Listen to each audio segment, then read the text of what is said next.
जी बताएं। मैम ये क्राइम और ऑफेंस में डिफरेंस समझ में नहीं आ रहा। किसके बैकग्राउंड में शोर है? मतलब मेरे यहाँ तो वो बिल्डिंग टूटने का शोर है, मगर बच्चों का शोर मेरे घर में नहीं है। No, there is not much difference as far as for our purposes. You can use the two terms interchangeably. But technically, we have a field of knowledge called criminology, which is about what is crime, why people commit crime, what should we do when people commit crime, what is the justification of punishment, who are the victims, who are more likely to be victims. All these questions are dealt with the theory of, because when we look at our course of crimes, we are only looking at the crime, the activities which have been declared to be crime. But when we say no, we have no, we have this concept in the civil society of things which are wrong. So some wrongs we classify as criminal wrongs, and some wrongs we classify as civil wrongs. If you entered into a contract and did not fulfill the conditions of the contract, you received the money and never paid for the money, or you received the money but you never gave the goods to the person concerned. So there might be any number of scenario where the contract was not fulfilled. You had the train ticket, but were you not allowed to get on the train. So there's a breach of contract is considered as a civil wrong. So some wrongs are classified as a criminal wrong. So which will be the criteria to determine what wrongful activity should be a crime and which wrongful activity should be a civil wrong? So when we discuss those aspects, then we are talking about the concept of crime. We're not talking about a specific crime. So in that sense, when we use the word offense, we never use the word offense in the sense of the technical, the conceptual understanding. So what is an offense? Offense, when it comes to, we look at the legal definitions of what actions have been declared as offenses.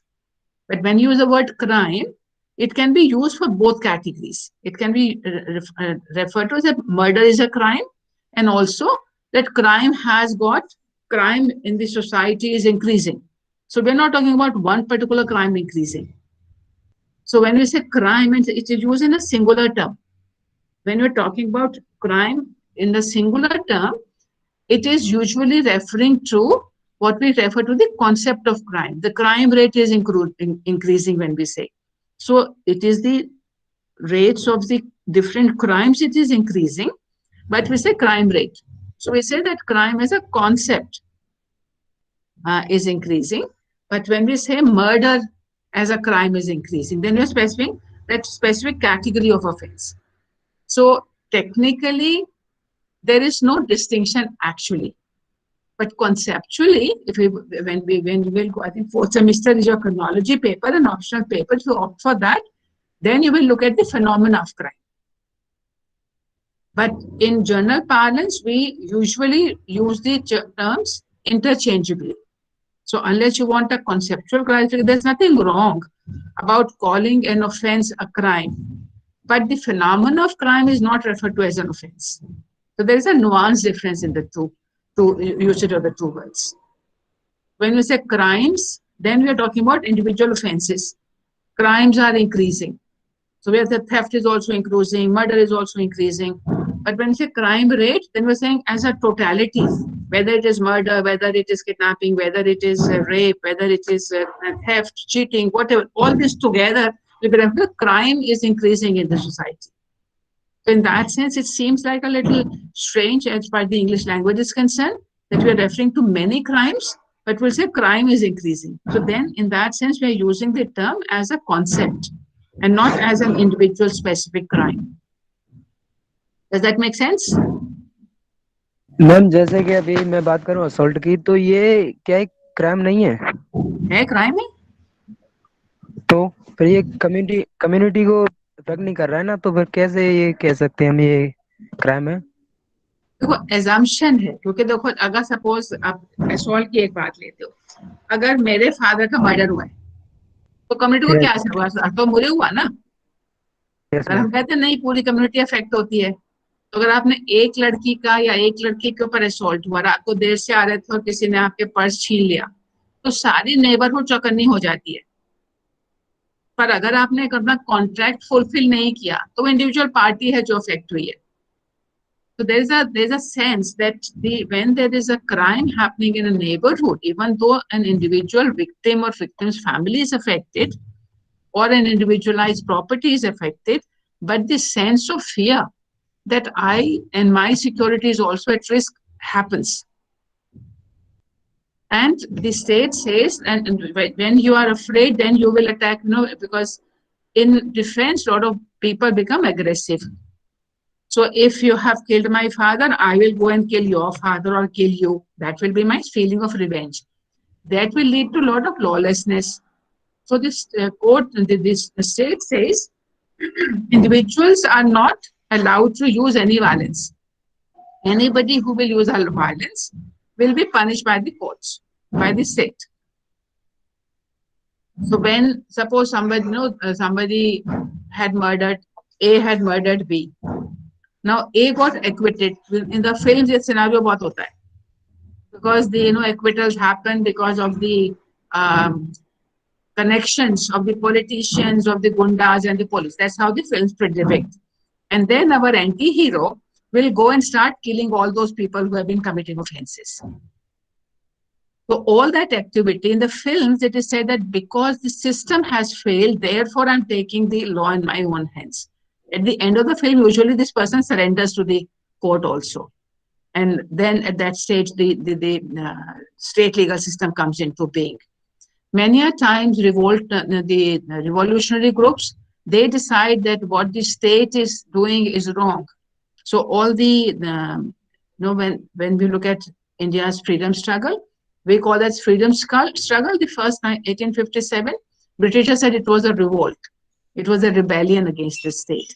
So depending on where you stand, your understanding of what I am doing, whether it is an offense or not, and that's very important. Yesterday the discussion we were having, who is a criminal. So whether identifying myself as a criminal when I commit a crime is essential to understand the phenomenon of crime. So many a times when somebody commits what we call as the blue collar offenses, what the offenses which are committed by ordinary people, poor people. So this is theft, murder, dacoity, all these offenses we say, these are really bad offenses, and people committing them are criminals. Because we think that poor people commit these offenses. When it comes to what we call as the white collar crime, people with white collars were supposed to be the office goers, the professionals, etc. When they commit those crimes of tax evasion, driving vehicles and committing the motor vehicles offenses, there are all of us who have got some kind of a power, economic power, education power. When we commit those offenses, we think we are not criminals. It's a technical thing. So we do not even think of that activity as a crime in the same sense we understand theft or murder. So jumping the red light is not seen in our own heads also in the same manner in which we classify certain activity that this is criminal activity. Stabbing someone is criminal activity.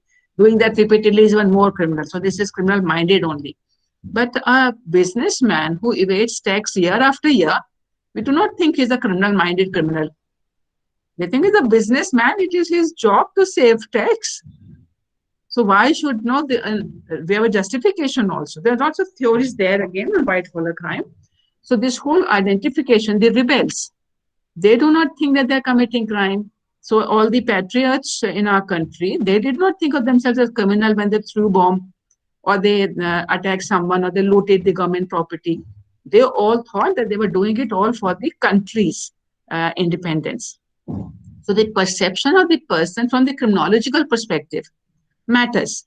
That whether identifying yourself as a criminal is also an essential part of being whether a criminal or not.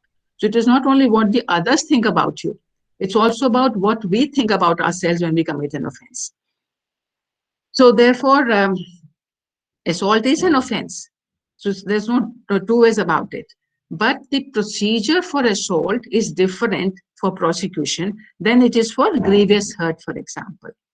So it is not a different cat. For example, if we take a different kind of a situation in case of murder.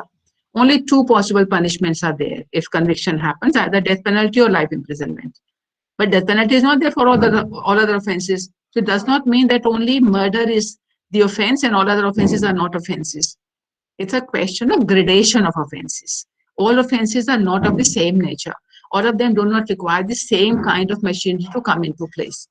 And that is why, in case of assault, it is in the statute book, it is there very much punishable by certain specified number of years of imprisonment as well. But the procedure for getting the prosecution is different. Because it is usually said that the level of harm in assault cases, and remember, assault, when you use the term, I think you are saying when somebody hit you. That's not assault. Assault is when only raises the hand to hit you. That's enough for assault. Actual hitting is not required. But in our understanding, we think assault is when somebody has physically attacked me. So there are nuances different in the way we use the words in the normal language. So even raising your hand, you have thrown a stone on somebody and the stone touches the cloth of that other person. It's criminal use of force. So there are technical words which we use in the law for defining certain different activities. And when those activities fulfill the requirement of a particular section, then that offense is committed. So that is as far as the Indian Penal Code is concerned. But how would you get the accused person or the person who has done this wrong to you? How would you get the wrongdoer to the book? The procedure varies. The procedure varies not only in the terms of investigation, it varies also what kind of procedure will take place in courts. Any of you who have been fined for overspeeding, any traffic violation. So the procedure there is also you can pay the fine right at the spot of the policeman. That's a procedure that it is authorized. He gives you a receipt. So we're not talking about bribe. We're talking about the fine collected by the police. So that is the procedure. You say that, no, I challenge. Then you appear in the court. So court also doesn't want lots of procedures. It's a summary procedure. You appear there. You explain to the judge what is the scenario. Why do you think this is not a right conviction for you? The procedures can be done within 2-3 minutes. Then we have another procedure in the court which is called summon procedure, where when I give evidence, one of the major differences, there are others. So one of the major differences, when I give evidence, the judge will write the summary of what I said. But when it comes to the sessions trial, the warrant procedure, the judge has to write verbatim. What were my expressions, where my hands were, what I fidgeting, was I shy, was I crying, in addition to what I said verbatim. So the procedures are different. So merely because the procedures are different doesn't mean that the traffic offense is not an offense. It still is an offense, even though it is triable by a summary procedure.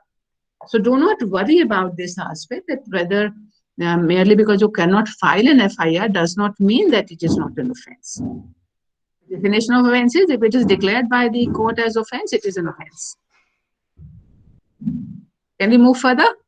For any more clarification? No, ma'am. Thank you, ma'am. Okay. So I'm planning to share a PPT with you in order to focus on the ingredients. No, when we were talking about in the first class, we said, what are the components of crime? And all of you in different ways came up with 4 elements, and we'll focus on those 4 elements. Let me share this slide.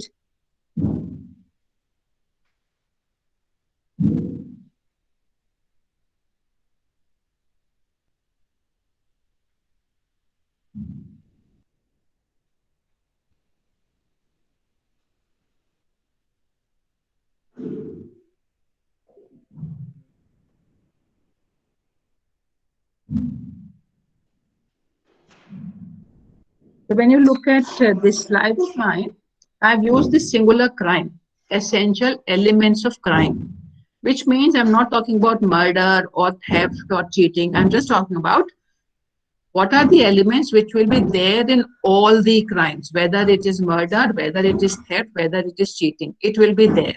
So we're talking about those elements which are common across board. Exceptions apart. No, remember, whenever we talk about general principles, there will be most of the time an exception. But first of all, we need to look at the essential elements. So all of us did refer to these in different ways. We said there has to be a mens rea, intention. So intention is only one of the examples, but we're saying state of mind of the person is of importance. So in the example, when I said I was praying for a person to die, my enemy, and one day when I was driving, some person come under my vehicle, and it turned out to be the same enemy I've been praying for his death. So I had the mens rea in the sense of saying, yes, I want him dead, but my action of which resulted into killing was not done with that intention. So actus reus has to be done with the mens rea, and it should result into harm.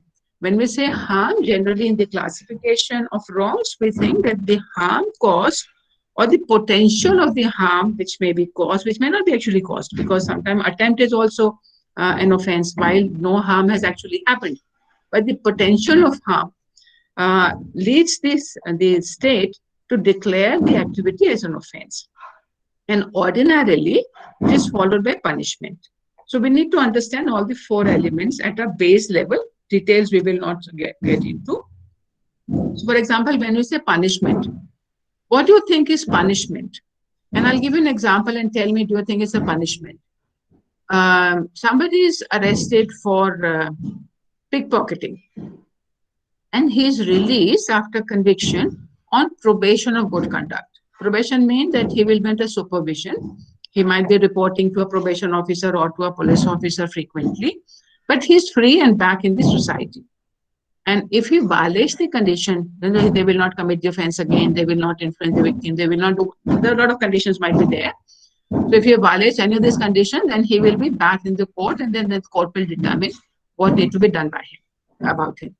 So whether releasing a person on probation is a punishment, what are the components of punishment?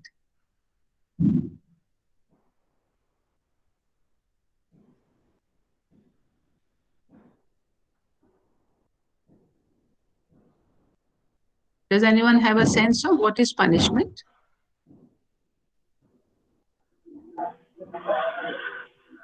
Nirupa? Yes, ma'am. It should restore the status quo, and secondly, it must be progressive in nature, which means that it should aim at reforming the person. He should feel guilty for the act he committed, and that he had an idea he should not commit it again. Okay, so when your you two brothers were fighting when you were children, and your father or mother came and gave you a slap, while in fact the other person, your brother, was actually responsible for the damage to the property in the house. So do you think you have been punished? Yes, ma'am. But you were not the one. You were not the one who had broken the vase. It was your brother. But you were given the two slaps because usually you were the naughty ones. But that particular day you were not the naughty one. And that's their fault. They didn't realize. They didn't have the evidence. They just went and gave the punishment to. Yeah, no, you did get the boxing or the slaps, but you will not consider it the punishment, na? That is a wrong done by them. Yes. So that means that punishment has to be given to the person who has done the wrong. It cannot be given to somebody else. कि भाई थोड़ा छोटा था, बड़े भाई को लगा दिया दो चपत कि छोटा भाई भी सीख जाएगा कि गलत करने से पिटाई होती है. So maybe we are trying to teach a lesson to the younger brother because it's too small for him to be hit. But the lesson has to be given. But that will not work, na? It's wrong that if you have not done the wrong, why should you be used to teach him a lesson? Isn't it? Yes. So if your two brothers were fighting and a neighbor came and gave you a slap because you were the one, and he gave the slap to the wrongdoer, you were the one who was beating your younger brother. So the neighbor came and gave you two more slaps, don't beat him up. Is that punishment? Ma'am, that didn't fall under their jurisdiction of power. They were. So it has to be given. Yeah, so that means that the punishment has to be given by the person authorized to do that. Not anybody and everybody can give punishment. But in all these examples, what is being given is causing you pain. And this pain can, in my childhood, the punishment used to be, दीवार की तरफ मुंह करके खड़े हो जाओ. That's what my mother used to say. देर से आए हो, चलो दीवार की तरफ मुंह करके खड़े हो जाओ. So she was not physically attacking us at all, but she was saying, this is your punishment.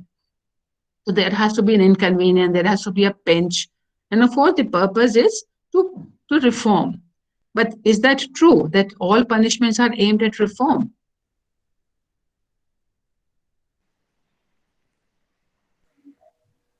And there used to be the concept of capital punishments, and they were not aimed for reformation. They were used for inflicting the same amount of damage which was inflicted on the person as the compensation for doing harm to the society. Why do you say capital punishment was a concept? It still is there very much on our statute book in India.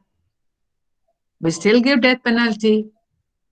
Yes, ma'am. Like you said, so yes, in the murder certainly case, death penalty is a good example, very clear example, when reformation is not the purpose, retaliation, taking revenge is the purpose. So whenever we are talking about punishment, it should be proportionate, we say. So if you have committed theft and your hands are cut today, which is a barbaric punishment, at one point of time, a tooth for a tooth was the principle. So certainly about punishment we're talking about, it should be given to the wrongdoer, it should be given by an appropriate authority, it should be proportionate to what has been done. Then it will work as a positive category.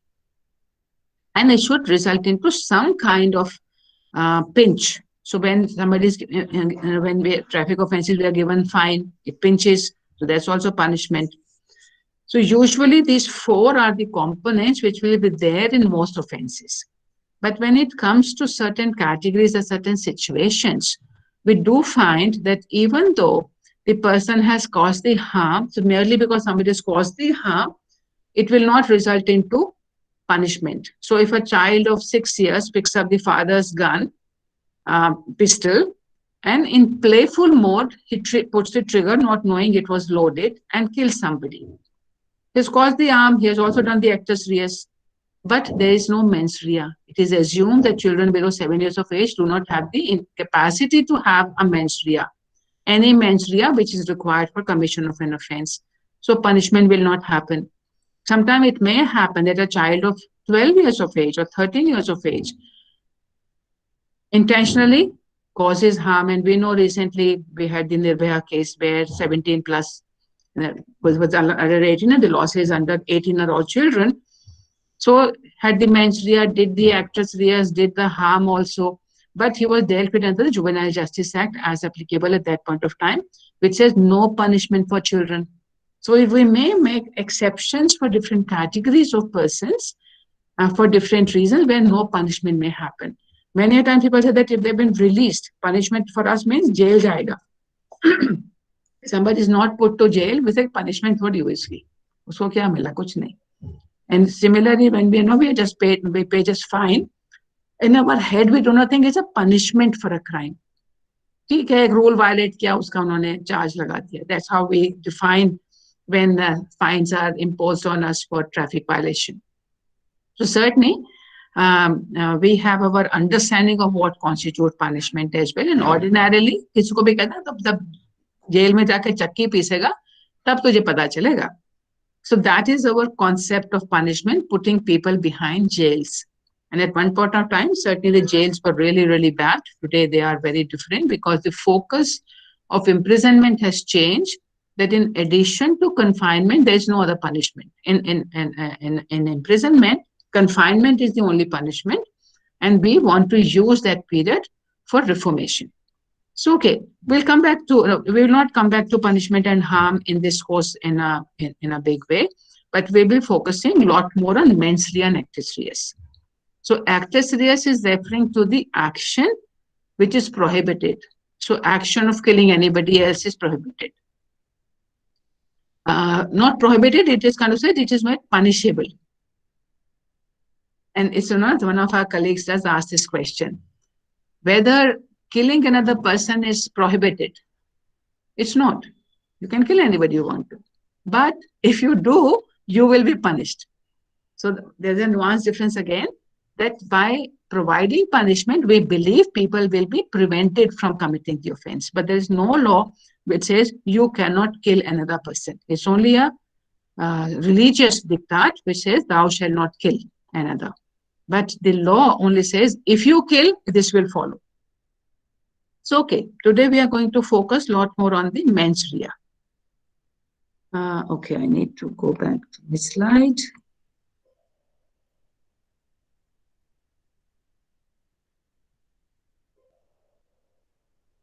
There, I know I'm presenting. So here. So the first principle of this is a phrase you will have to mug up for your exam also. Actus non fecit reum, nisi mens sit rea. I do not know which language it is in, but the meaning of this one is the act itself does not make a person guilty unless their intentions were so. So this is the first principle of criminal liability, that no person can be held liable unless that person has the required mens rea, the mental state. And when we look at our Indian Penal Code, we find lots of mental states, and we will be covering this whole range in our synopsis, in our course this year. The words used in the legislation in different sections depicting intention are the word intention, knowledge, negligence, reckless, dishonestly, fraudulently. We also have the words reason to believe, good faith, and we are going to cover many of these, I think all of them, in our discussion during the semester. And we need to know, so when we are using the word mental state, mens rea, it is not limited to only intention. It is inclusive of lots of states of mind. So when we say intention, what is the meaning? What is the difference between intention and knowledge? Or in our day-to-day conversation, what do you understand by the word dishonestly? He or she is dishonest. Ma'am, deceiving someone when you have the proper knowledge and you are not sharing it, leaving the vital points so that someone buys your products or your story. Right. But that's how we use in the general English. But in legal English, criminal law English, in IPC English, that is fraudulently. Dishonestly has a very different meaning. We have definition of dishonestly, which says wrongfully causing loss and wrongfully making gain. That's what dishonestly is about. Causing wrongful loss or wrongful gain. So which is a very different meaning. And you need to understand as law students that many of the words we used in law will have the same general meaning as used in English language. But many of the words have got typical legal connotations. And we need to know the difference, that when is the word dishonestly is used in offenses relating to property, then it is referring to the definition given in, I think, section 22-23. So fraudulently has a different meaning than dishonestly. And these are also part of the mens rea. Do you understand the word negligent and reckless?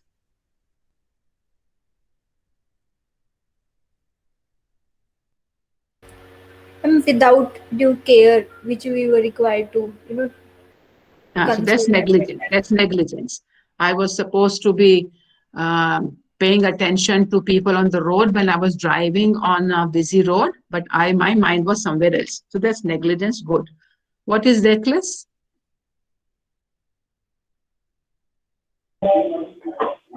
Voluntarily. नहीं, voluntarily एक और word है, वो लिखा नहीं मैंने, वो भी होना चाहिए था. Voluntarily मतलब होता without any pressure. That's not reckless.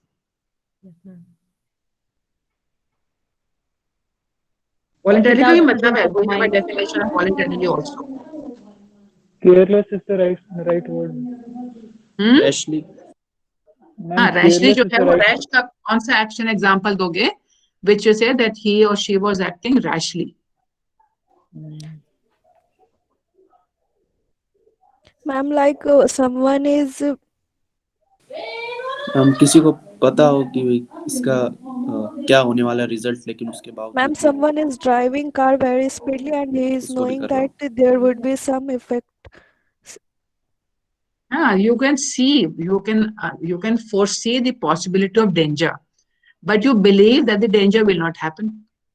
So it's complete contrast to negligence. Negligence, you are not paying attention. But in reckless, you are paying full attention and you're confident that it will not happen. You're driving on a busy road very fast. You know the possibility of accident, but you're very clear, you're confident, 100% confident that you have sufficient agility to stop if it happens. So that's reckless. That's also a state of mind which can bring in liability. Reason to believe.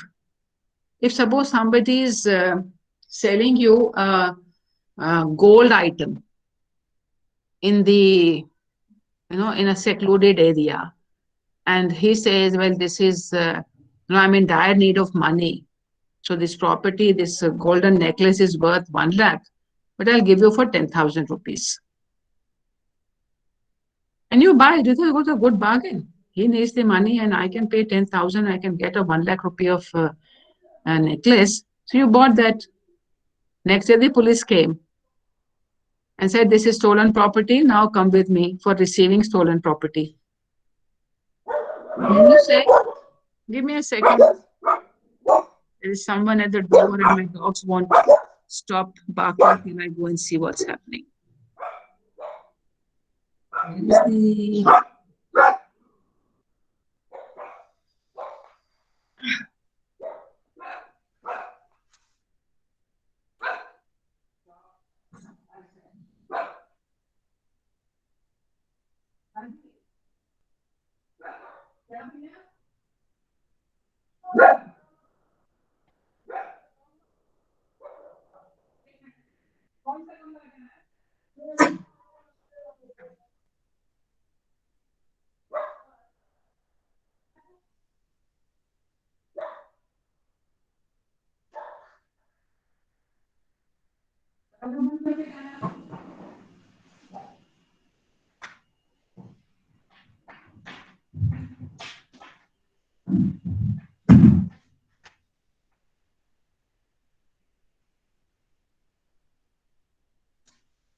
Yeah, so the police comes next day and says, okay, come along.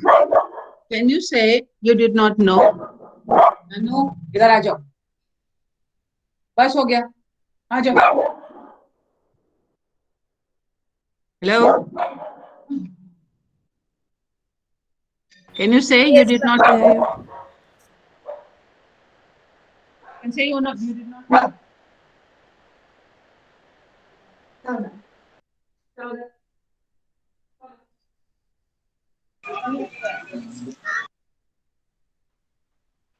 Which is factually correct, that you did not know. But did you have reason to believe that it may be stolen property? You made no further inquiries. This may also lead you to criminal liability. If you had reason to believe that it might be something else, but because it's suitable, we do not make the necessary inquiry which ordinary people will make. That may also lead to good faith. When the judges give judgments, they do it in good faith. Na? They believe that what has been presented to them is the correct one. So of course, there is a special exception for judges. But whenever the action is done in good faith, and unless it is done in good faith, you may end up with a criminal liability. When you look at if a person he's found like accident, he got met with an accident and someone helps him in good faith, by chance because of his action and negligence he gets into trouble because that person, he has lost all of his spine and he files an FIR. So what happens in that kind of situation, ma'am? No, anybody who can show that they acted in good faith. Good faith means after taking due care. So if after taking due care, when the doctors gives us certain medication and it causes reaction to us, they are working in good faith. They were not doing it in order to cause us. But suppose I have They have not taken care. Suppose they were to given me penicillin injection, and it is known that all doctors must test the person for sensitivity to penicillin. He did not do that. He was just careless there. He cannot say I was acting in good faith in the interest of the person. So it's a question of that if the person works in good faith, you might get away from the liability. If you do not do in good faith, and good faith is also saying after taking due care. So that's the standard. That's what is required of. We look at the definitions. Many of these words are defined. Some of these are not defined, but have been interpreted by the courts.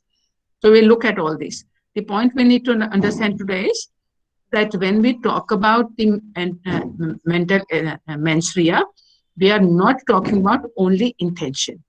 We are talking about state of mind of the person.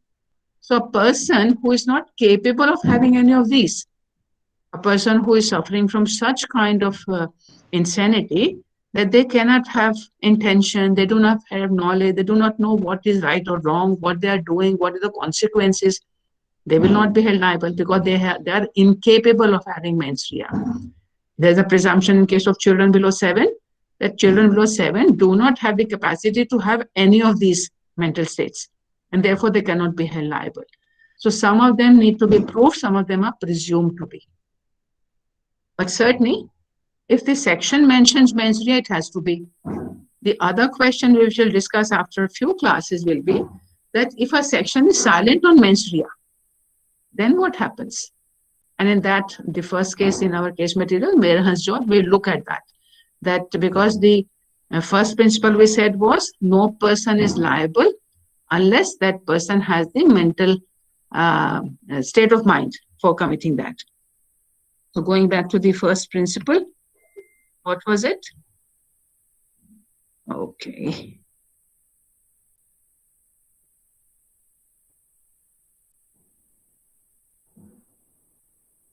Yeah, the previous one was actus non praecitria nisi menstruatria. This is the principle of common law.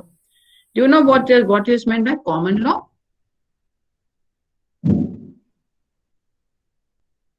It's a system which is followed by the Indian court system. Yeah, so that's kind of one example, of the, that's a correct statement. That doesn't explain what is the system we follow. We are a common law country. So the legal system, there are many categories, but primarily two categories, common law system and civil law. The major principle of common law, which is a law developed by the judges. So earlier days, not everything was written, and judges decided the issues when they came before them by reference to either a judgment given earlier, or it's a new situation, they created new laws. So it's a judge-made law. It's not a statutory law. Common law is different from the statutory law. In the civil law countries, the statute determines everything, and every judge is free to decide and interpret the statute at the seat. There's no precedent there. In the Indian system, we follow the concept of the precedent, that if a senior court has, a higher court has determined an issue, High Court or Supreme Court, then courts subordinate to that are bound by that judgment. So the common law developed from the principle of justice, equity, and good conscience. So what the judges thought was just in this scenario, they decided accordingly. Then you will learn this, the whole of tort law is based on common law, but there's no statute for torts. Now we have added some, the Consumer Protection Act has been added there as to taking up some areas of tort law into that. But the traditional tort law is judge-made law. When a situation arose, when a wrong has been done, a remedy will be found. So this is a principle for common law. There was no statute which said this is required. So now in IPC, we got a statute. So IPC is not common law, it is a statutory law. So if a statutory law has got two kinds of sections, one kind of sections which do mention a menstruation, any kind of whether recklessness, intention, knowledge, whatever those words are, some word is there to indicate menstruation is required. But if the section is silent, then the question arises whether the principle of common law, this principle of common law will apply, or does it mean that by necessary implication, statute does not require mens rea. So, for example, when we talked about murder, Eric et al. Says with the intention to cause death causes death. So the word intention has been used. When you look at the offense of kidnapping, it merely says whoever entices or takes away, does not takes away a girl or a boy below the age of 18 years. So does not say intentionally takes away or intentionally entices. So whether intention is required or not. So if a boy thought this girl is above 18 and he's 20 years of age, and they ran away together, being in love, but the girl turned out to be 17 and a half. So he had no intention to run away with a minor girl, but he ended up doing that. So should he be liable or not? Because the section does not say whoever intentionally takes away a girl below 18 years of age. So that's a raging controversy, and we will try to find answers to that by looking at the case law. When you look at this, intention and knowledge are the mens rea words used in the example we have picked up is the offense of culpable homicide and murder, section 299-300. Negligent and reckless, the state of mind, are used in 304A. Dishonestly, fraudulently are used in the offenses, property offenses. Reason to believe, good faith, lots of scenarios are there which are using these words to indicate that this is a state of mind which can absolve you or put you in the liability. We have a very different category of state of mind, not of the accused person in rape cases, but on the woman. So this is the only example we have in our statute where we are not looking at what was the intention of the man. We are looking at what was the state of mind of the victim. So there's a complete flip side that suddenly, instead of focusing on what the man was thinking, what the man was doing, what were his intention, what were his motives, we start looking at the women victims of that. Rape still continues to be a gendered offense committed by men against women. So we'll come into details of this one. Today, what I want us to focus is the understanding the concept of intention. So there are three words I've used here: volition, motive, and intention. These are three different things. It's only the intention which makes a person liable, not volition. Volition is just a desire. So if you want somebody dead, I want my enemy dead. Not my enemy. I want one X person to be dead. So that's my conscious desire, etc. But if I do nothing beyond that, then it's of no consequence for criminal law. I keep on praying every day when I do my puja that no, let this person die, let this person die, let this person die. It doesn't result into any kind of consequences as far as the criminal law is concerned. So this is the desire preceding the motion or the action. I do something for that, then the action will start. But why do I want this person dead? Because I know that he has written a will in my favor. Until he dies, if I die before him, I'm never going to get that property. I want to have this property now, and I know if he's dead tomorrow, this whole property will become mine. That's my motive. The longing for the object desired, which sets the volition in motion, is motive. What is your motive to come to the law faculty and do this course? Maybe you want to become a judge. Maybe you want to become a lawyer. Maybe you want to take a UPSC exam. So your motive in doing this, so you come for the class, is your action. What is intention? Intention is the expectation that the desired motion will lead to certain consequences in the intention. I'll give another example for us to understand. Intention to kill or cause injury, for example, in these sections on offenses against body. So how do we understand that? So first thing is reasonable foreseeability of the consequence. So if I want somebody dead and I fire at him at a close range, what is the reasonable foreseeability? That he will be dead, isn't it? So, but this is not alone. You have to add one more thing to it, and the desire for the death. So when a doctor operates on a patient who is very critically ill, injured, he can reasonably foresee that this person might die. But does he desire the death? He doesn't. When he operates, he can see that there will be injury. But that's not something he desires. That is something which will happen, which may happen in case of death, for example. So even though when the doctor operates, it's intention, he or she is doing it intentionally, but that's not the kind of intention we're talking about. When you're paying full attention to the surgery, when you're doing it, you're doing it with full concentration. And you are picking up every instrument, every portion, whatever you need to cut very, very consciously. You can foresee from where the blood will ooze out, what will happen, you do everything. And this is certainly, the person is doing it completely intentionally with complete focus. But that's not the kind of intention we're talking about. We're talking about the person can not only foresee it, also desires. So that's one manner in which one can find out. So certainly if I say, no, I have killed somebody, I fired, and the person got killed. So can it be said that this was certainly reasonable, foreseeable, and I desired it? You can see it was reasonably foreseeable that this will happen, but did I desire it?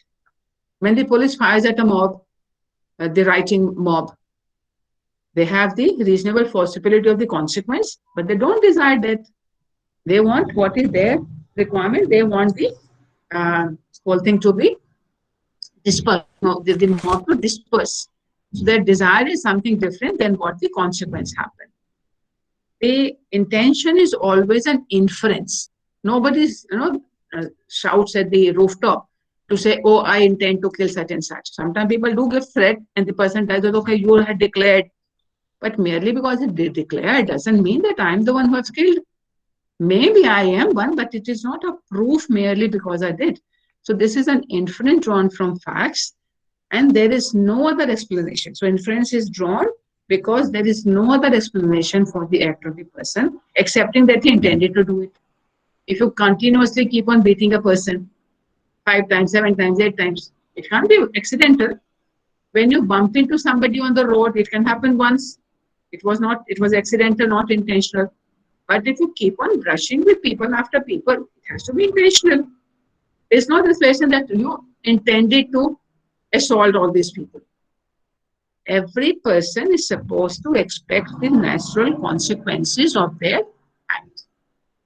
So if I get onto the bus and somebody puts an elbow in my stomach, maybe accidental, but if he or she does it continuously, one time after another, then certainly this is intentional. Somebody is rubbing himself against a woman's hand. It can happen once accidentally, but if it keeps on happening, he continuously does that, then it is intentional. And every person who is doing an act intentionally is expected to know the natural consequences. So when you fire at somebody at the close range and there's no explanation why you fired, then you had the intention to kill. So it is with this understanding that we want to do the activity for the weekend. You might have seen I have posted okay, let me stop this sharing. So I've given you a weekend task. I think on page 60 or 61, you can check it out in your course material. There's a case called Rabal Pant Venkalu. You have to read that case. And I have put 12 groups out there, referring the range of roll numbers which are the same group. There are about 6 or 7 people, 6 people, most of them 12, but group number 12 has got more students. I couldn't get the mathematics correct. So every group has got 6 members. You can do the job individually, or you can consult your other members also. So everybody will read the full case, but you will identify. This is to learn how to read a case and how much learning can happen from a case. It's not merely learning what is intention from this case, which is this case is all about, but to learn how rich the cases are and how much more information you can gather. So I've assigned tasks for each group. You have to cull out that very information from the case. You will know the full case, but you need to know which constitute facts, what are the arguments on one side, what are the arguments on the other side, what are the judges have said on different aspects. So I've listed out 12 headings. So you have to identify the relevant paras or sentences in the judgment according to your group task. Is it clear? Yes, ma'am. Yes, ma'am. Group Yes, ma'am. Yes, ma'am. Ma'am Yes, last में ma'am. Submit individually करना है. हाँ, return में नहीं देना, लिख के लेके आना, अपने आप लिख लेना, don't put it out there. लिख लेना लाइक हाँ, आई वाज मैं आस्किंग कि उसमें आर वी उसमें चाहे सपोज्ड अपने टू. केस मटेरियल में यू कैन अंडरलाइन, हाईलाइट करते ना, Okay. जब पीडीएफ फाइल है तो उसमें हाईलाइट कर सकते. Okay ma'am, You I can- was you asking can- कि हर एक पार्टिसिपेंट को अलग से सबमिट करना है. हाँ, नहीं, रिटर्न में देने की जरूरत नहीं है. Okay okay. But what I want you to do is that if you can, do you have, okay, can we have a very quick choice of your CR? Because what we do in most of the cases is that there is a CR, you will at some stage will have a proper election also. So we need a CR who can make a WhatsApp group for yourself. And then you can make your small groups, taking the details of the phone numbers of the others. But at this point of time, you do not know how to reach the other, or do you have do you know? Ma'am, We we do do have have a a group. We do have. Okay, that's great. That's great. Then you can make We your do small have a group. groups. So you can Yes, prepare. You can prepare individually, and then consult your other class fellows to see in your group whether you're on the same page. So exchange knowledges with each other. Okay, ma'am. So every group can exchange knowledge with each other. They can work together also if they want. There's no prohibition. But And ma'am, come up with your answers on Monday. Ma'am, Okay. we belong to. Mark you, your ma'am. attendance, everyone. Please mark your attendance. Yes. Ma'am जैसे कि आप अभी पहले दिन आपने share की थी अपनी पहली क्लास, इसी तरह से आप शेयर कर सकती हैं ये कर दूसरी दी और मैंने, तीसरी वो सारे आपके उसमें ही है, ड्राइव में है ऑलरेडी.